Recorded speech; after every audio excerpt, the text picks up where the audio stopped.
am a private practice somatic sex therapist. I'm also an somatic educator, sex educator, and erotic coach. So that's what I do. Can you tell me a little bit about what exactly it means to be a somatic sex therapist? Yes. So there's overall there's this taboo about touch. So with somatic sex therapy, it's really bringing permission into the room to really talk about the mind-body relationships in a non-touch way. So it really does focus on the mind and body connection and how that works for people to have a better sex life, versus not specifically concentrating on that. Interesting. So it's more of like a holistic approach. Absolutely, absolutely a holistic approach. I'm curious, what are some of the components of mind body that need to be in place to have a healthy sex life? Really, it's about that relationship to self and how that relationship to self is informed by your relationship to others. And there are so many complexities depending on our individual lived experience and how power actually shows up. So being able to concentrate on your mind and body, to really the one thing you need to have is awareness of self. And I find a lot of times we're just so busy rushing, rushing, rushing, rushing. We don't have time to really, we're almost strangers to our own bodies. So, somatic sex therapy is like, come home to the body. Don't be a stranger to the body. And that's what our focus is. Very interesting. So it's basically like, hey, get to know yourself. Yes, yes. And in this way that we're often not taught, in a way that's often, that has a lot of shame, right? Around understanding who you are and getting to know yourself. Especially when you're talking about sex and sexuality, a lot of times, the negative stigma that comes with that society has, it's almost like you don't want to be too close to yourself. One thing that's interesting to me is that members have told me that they feel like by using the platform, they've been able to get to know themselves more in a deeper way sexually, because some of them maybe had a fantasy that they were always too scared to share with a partner. And so they feel more comfortable to explore it with a model, and they figure out if they actually are into that or if they're not. And a lot of our members and our models do face a lot of negative stigma. The site itself faces negative stigma. Why are we so uncomfortable with anything sexual, even if we have science backing to show it's beneficial? Power, right? Power, shame, those things contribute a lot to the stigma that, global society has in reference to sexuality and sex, and products like LiveJasmin being able to, offer a space where people can safely come and explore without shame and judgment. That's so huge. And so within that power, we're talking about safety. A lot of times, people, what they don't know, they fear. So you have, a combination of like fear, power, and shame that show up and really police people's ability to be authentic with themselves or authentic with their partner. So a space like LiveJasmin offers an opportunity for an individual to really focus on themselves, fear of judgment, or even like the anxiety of performance, like other people watching. Absolutely, because it's very private, it's very secure. Another interesting point that members have told me is that they like the fact that the models don't know anyone in their day-to-day life, and that the models are biased. And I'm like, yes. Where have I heard that before? Because I think that's why, most of us like our therapist. We like the fact that our therapist doesn't know anyone that we know, and they're just kind of a non-biased sounding board. And when I think about the people that are predominantly on platforms like LiveJasmin, it is mainly men. And men tend to have a harder time, for whatever reason, feeling comfortable enough to go to traditional therapy. Absolutely. And I'm starting to wonder if men are potentially using platforms like LiveJasmin to get similar benefits, but I'm curious what your thoughts on that are.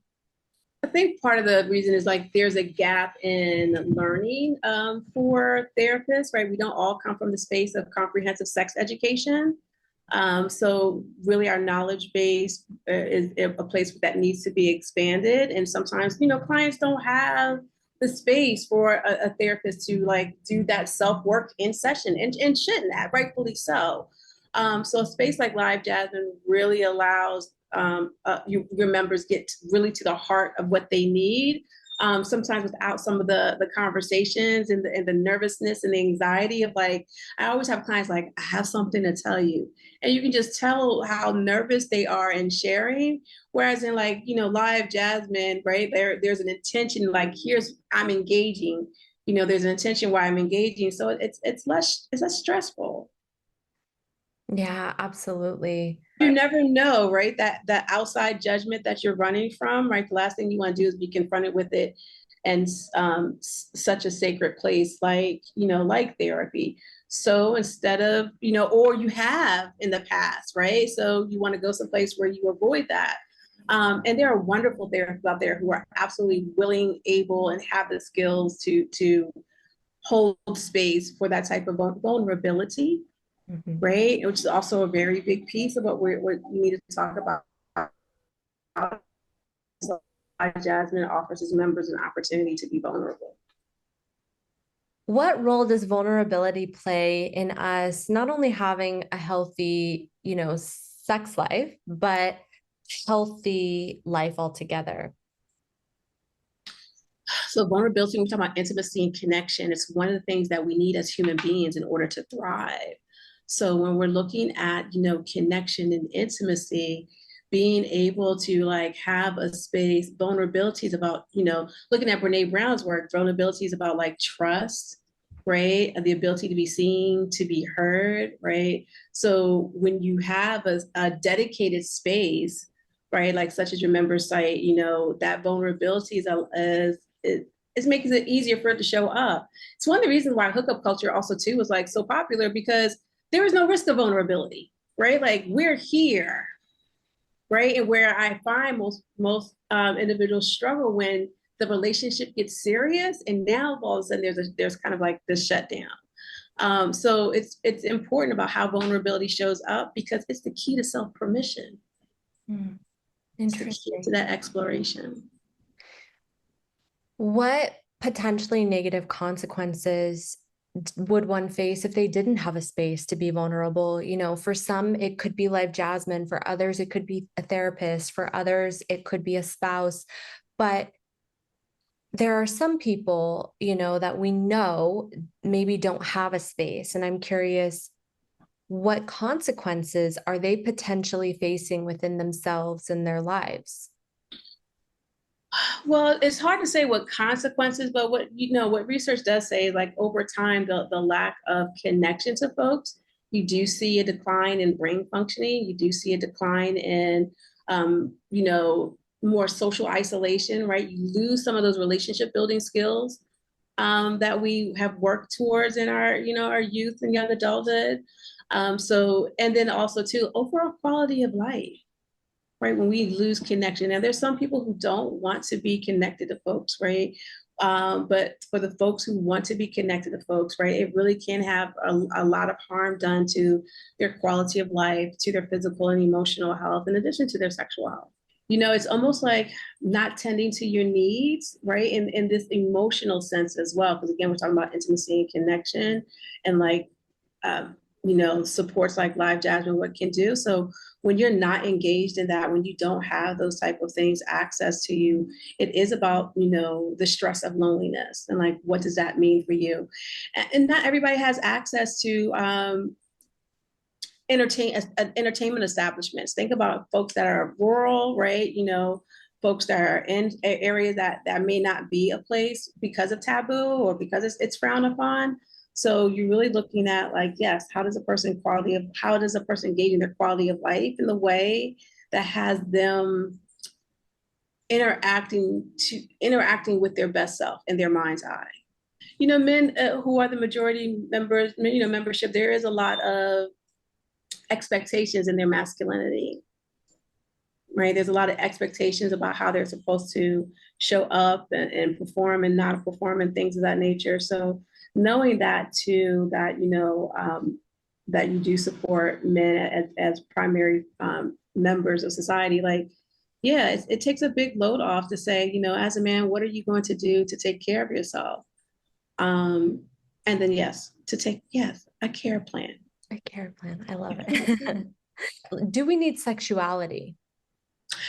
We are sexuality. How about that? Right? Sexuality is who we are, how we get dressed, how we see ourselves, right? It's our performance, it's our embodiment. We need yes, we need sexuality because sexuality is us. And we need to be able to understand that sexuality is not about sexual behavior, but about the embodiment, the internalization of what we actually believe. And then, like, what are the morals and values that inform those beliefs? So absolutely, we need it.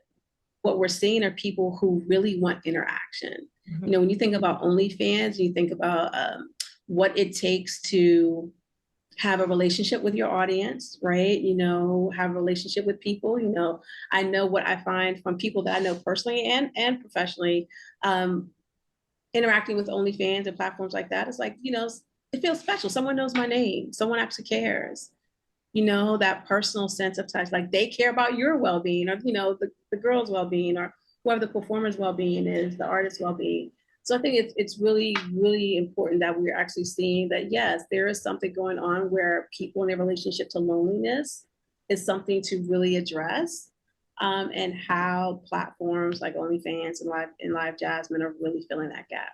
We don't talk about grief enough and the impact of grief on that loneliness, right? The impact of loss on that loneliness. And where are the sources of joy that we can actually tap into and be intentional in tapping into those sources of joy, right? And looking at platforms like yours as that source of joy for people. I'm in the Dominican Republic, and in the Dominican Republic, sex work is legal, right? And now it's not without its being frowned upon by certain places. But again, what I've seen here is like the engagement. I've talked to guys here who've been coming here for years, like, and they do talk about how there's a certain level of self-esteem that's been built, being able to interact with beautiful women, being able to like interact in this way that, they're not facing the rejection, or if they face the rejection, it's not done in a way that they feel too devastating with. So I absolutely can see, like, again, those internal relationships, those internal resources that we need to build, and how interacting with beautiful women and beautiful people in general would absolutely help a member, right, feel better about themselves, and how that translates to offline interactions.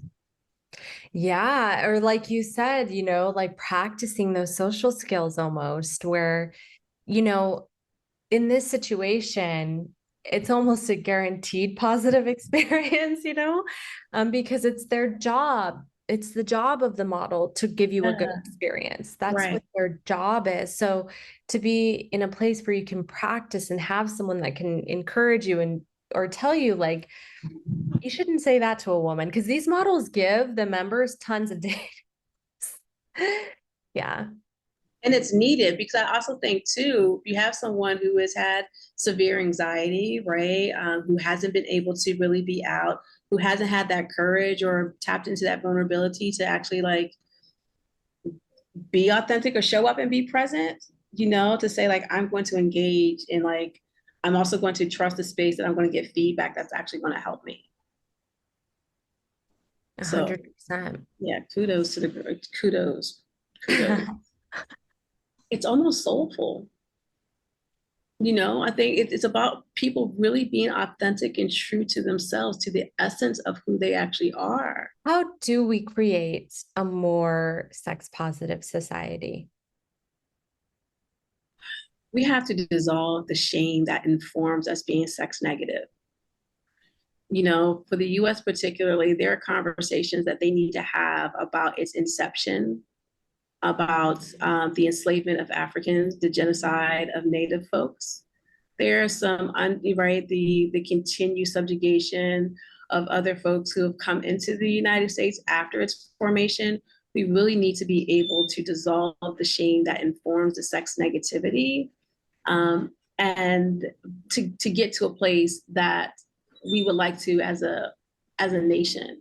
And until that time, what we can do, folks like you and I, we focus on our locus of control, right? We focus on what triggers our shame, and like how do we dissolve that? Like how do we move more into that empathy and that compassion, because that's the antithesis of shame, and that's how we become more sex positive.